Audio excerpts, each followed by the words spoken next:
Hello friends, welcome to my channel. Today we are going to talk about Taurus Ascendant and the predictions for the month of August 2023. So for your ascendant, the ascendant lord Venus is going to be present in the third house from the 8th of August till the end of the month, and it is going to be in a retro position. Now ascendant lord turning retro would mean that you would feel that the pace of life is slowing down and things around you are not moving very quickly, which sometimes frustrate people. Your motto is to enjoy life, and this month is a very optimum time for you to take short-term trips for leisure.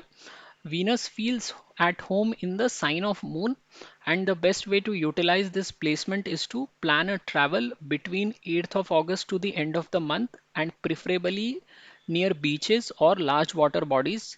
This will be very helpful for you to utilize this placement, and you will also have a very good time on your leisure trip. Mercury is the lord of second house and fifth house for you, and it is going to be in the fourth house for the whole of month. Sun is also going to join Mercury from 17th of August, and this house is going to be aspected by Saturn through the seventh aspect and Jupiter through the fifth aspect. So whenever Saturn and Jupiter together aspect a house, then the probability of an event taking place related to that house multiplies many-fold. Here, Sun is also present in its own house and is there with its friend Mercury. So this month, especially 17th of August till 16th of September, the fourth house is becoming exceptionally strong, and all those people who are involved in the business related to real estate, vehicles, lands and property, or if you work from home or you are related to education such as a private tutor, then these businesses are going to see a great time as far as the cash flows are concerned. And if we talk about the month of August, then time frame from 17th to 27th August is exceptionally good from the cash flow perspective.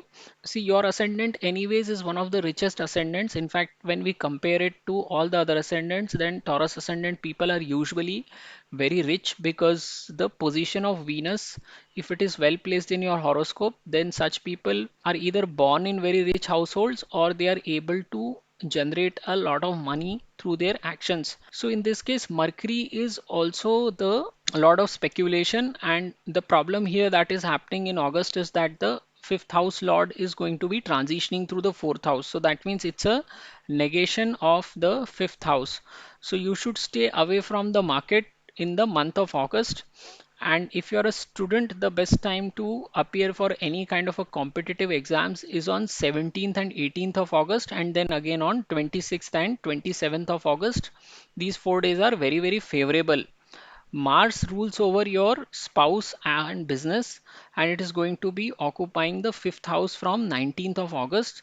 So, if you have any kind of a business that involves creativity, such as a business that is related to sports, arts, entertainment, cinema, or even childcare, then time from 19th of August till 31st of August is going to be very favorable, and you will be able to progress in these businesses. All the people who are single will have to wait because the seventh house is not getting the benefit aspect of Jupiter, and this position is going to continue till April 2024. So all those people who are planning to get hitched, they should wait for some time, at least for another 7-8 months before they move ahead with the marriage prospect. Your ascendant is also going to see a gradual increase in the responsibilities now that Saturn is going to firmly establish itself in the 10th house. It is going to increase your responsibilities manifold. You will also feel the need to change jobs, or you should feel that I should go and make more money at some other place. Then this time is something that you have to slog out at your current workplace. You have to commit to your craft, own those extra responsibilities that are going to be piled up on you by the management. You will see that if you spend this time slogging at your workplace, then the reward will come when Saturn moves to the 11th house in the sign of Pisces.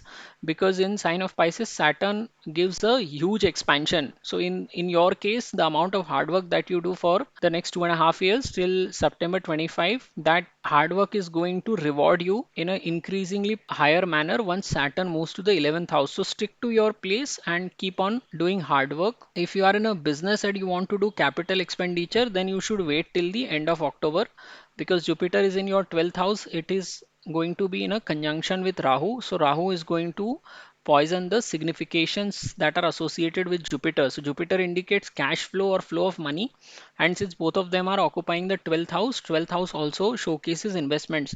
So you should not make any capital expenditure till the beginning of November. Time frame from November to April 24 is going to be very conducive for any kind of a capital expenditure. So wait for some more time if you want to expand your business. Now, I also talk about certain dates where one has to be very careful, and these are the dates where people should avoid taking any key decisions. They should avoid spending money, and they should also not get into fights with people. So, for your ascendant, these dates are 7th, 8th, and 9th of August, 22nd to 24th of August, and 27th and 28th of August. Just watch out for these 8 days. So if you look overall, this is a pretty good month for you. How you utilize the combination of these planets now is up to you. So that's the summary for you for this month. And I would request you to subscribe to my channel, and thank you very much for watching.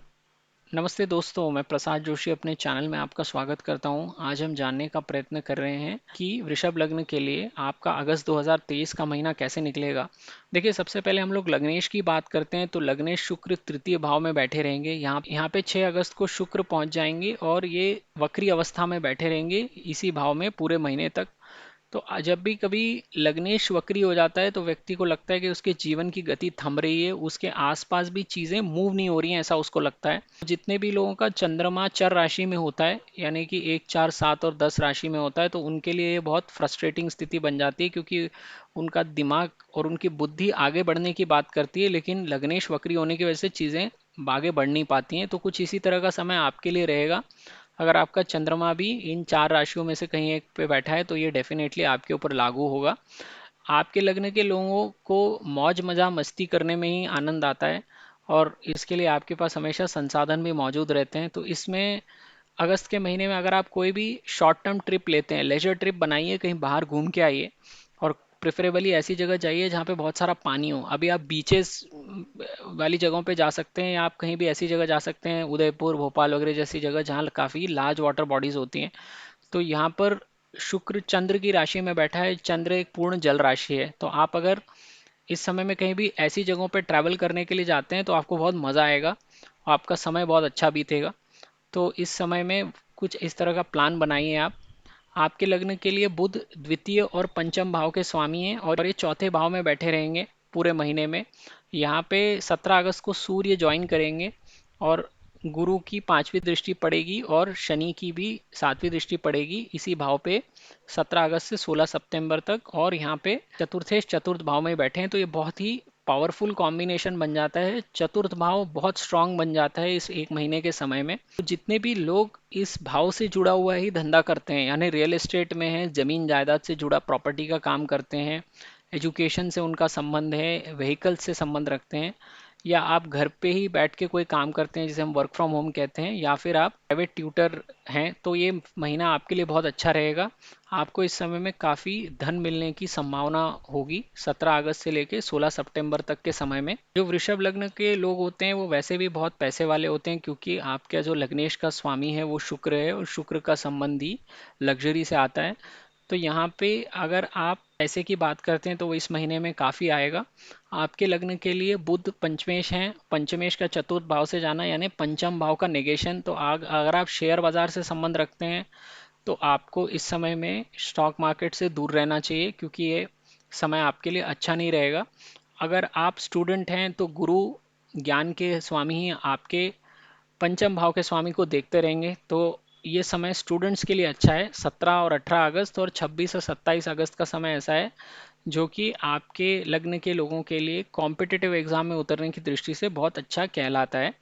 मंगल आपके सप्तम भाव के स्वामी बनते हैं। सप्तम भाव से आप अपना पति पत्नी को देखते हैं, अपने बिजनेस को देखते हैं। तो ये 19 अगस्त से आपके पंचम भाव में बैठ जाएंगे। तो अगर आप कोई भी क्रिएटिविटी से जुड़ा हुआ कार्य करते हैं, यानी कि अगर आपका कोई भी धंधा है जो कि खेल से जुड़ा हुआ है, आर्ट्स एंटरटेनमेंट से जुड़ा है, सिनेमा से जुड़ा है, या आप कई लोग क्रचेस चलाते हैं, चाइल्ड केयर से संबंधित बिजनेसेस में हैं, तो उनके लिए बहुत अच्छा समय है। काफ़ी लंबा समय तक चलेगा जब तक मंगल यहाँ पर पंचम भाव में बैठे रहेंगे। तो अगर आप इस समय में सिंगल हैं तो आपको थोड़ा वेट करना चाहिए, क्योंकि गुरु आपके लग्न स्थान में आएंगे अप्रैल 2024 के बाद, और उसके बाद ही आपके लिए अच्छा समय शुरू होगा।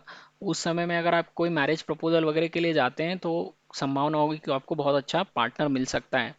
तो आपके लग्न के लिए एक फायदेमंद बात यह है कि शनि आपके दशम भाव से भ्रमण कर रहे हैं, तो शनि का दशम भाव से भ्रमण स्वयं की राशि में हो रहा है, तो ये आपके काम में बहुत आपके ऊपर प्रेशर बढ़ाएगा, बहुत जिम्मेदारियां लाके देगा। लेकिन अगर आप इसको पॉजिटिव तरीके से लेते हैं, नौकरी नहीं बदलते हैं, अपनी जॉब में ही रहते हैं, अपने बिजनेस में ही रहते हैं, उन रिस्पॉन्सिबिलिटीज़ को स्वीकार करते हैं और स्लॉक करते हैं, अच्छे से कड़ी मेहनत करते हैं, तो ये 2.5 साल का जो समय है जिसमें आप सीखेंगे, आपकी ग्रोथ होगी आपके प्रोफेशनल लेवल पे लर्निंग की दृष्टि से। तो सितंबर 2025 तक का समय ऐसा है जो आपको मेहनत करनी है। इसके बाद जब गुरु 11वें भाव में चला जाएगा तो वहाँ पे पाइसेस राशि पड़ती है, यानी मीन राशि। तो यहाँ पे शनि हमेशा एक्सपेंशन करने का काम करता है, और जितना भी आपने मेहनत किया होगा 2025 तक आप करेंगे आने वाले समय में, उसका आपको बहुत बड़ा तौर पे परिणाम देगा वो, गेन्स के तौर पर। अभी गेन्स की सब डेफिनेशन अलग अलग होती है, कुछ लोग पैसे को गेन्स बोलते हैं, कुछ के लिए कुछ अलग तरह की प्राप्ति गेन्स कहलाती है। तो जो भी आप चाहें वो आपको मिलेगा, और जितना मेहनत आप अपने कार्यस्थल पर करते हैं अगले 2.5 साल में, उसके ही प्रोपोर्शन में शनि आपको बहुत ही बेहतरीन रिजल्ट देगा जब वो 11वें भाव में चला जाएगा तब। तो ये आपके लिए कार्यस्थल पे जिम्मेदारियां स्वीकारने का समय है, और आप जितनी मेहनत करेंगे उतना ही आपको अगले 2-3 साल के बाद परिणाम मिलेगा। अगर आप बिजनेसमैन हैं तो इस समय में मैं बोलूँगा कि कोई भी कैपिटल एक्सपेंडिचर मत कीजिए, नए बिजनेस में पैसा मत डालिए। अगर आपको पुराने बिजनेस को भी एक्सपैंड करना है तो उसके लिए भी रुक जाइए, क्योंकि राहु यहाँ पे बैठ के गुरु के कार्यकत्वों को खराब करेगा। गुरु से आप पैसे का फ्लो देखते हैं, और ये दोनों 12वें भाव में बैठे हैं, तो वहाँ से आप जो भी बिजनेस में पैसा डालते हैं वो भी देखा जाता है, जिसे हम कैपिटल एक्सपेंडिचर बोलते हैं। तो नवंबर तक आप रुक जाइए, 1 नवंबर के बाद से आपका कोई भी बिजनेस में बढ़ाने के लिए आपको पैसा डालना है तो वो आप डालिए, और उसका आपको काफ़ी फ़ायदा होगा। अभी आपको कुछ दिन में सावधान रहना चाहिए अगस्त के महीने में, और इन दिनों में आपको कोई भी महत्वपूर्ण निर्णय लेना टालना चाहिए, और लोगों के साथ वाद विवाद करने से बचना चाहिए। तो ये अगस्त के महीने में वो दिन है 7, 8 और 9 अगस्त, 22, 23 और 24 अगस्त, और 27 और 28 अगस्त। इन 8 दिनों में आपको सावधानी बरतने की ज़रूरत है। तो कुल मिला के आप देखिए तो अच्छा समय ही चल रहा है। शनि आपके कार्यस्थल पे अपनी राशि में बैठा हुआ है, और ये जो चौथे भाव में सारे ग्रहों की ऊर्जाएं इकट्ठी हो रही हैं, तो जितने भी आपके चौथे भाव से जुड़े हुए परिणाम हैं वो आपको काफ़ी प्रचुरता से मिलेंगे अगस्त के महीने में। तो ये आपकी समरी है इस महीने की। आपको मेरा वीडियो पसंद आए तो मेरे चैनल को ज़रूर सब्सक्राइब कीजिए, और ये वीडियो देखने के लिए आपका बहुत बहुत धन्यवाद।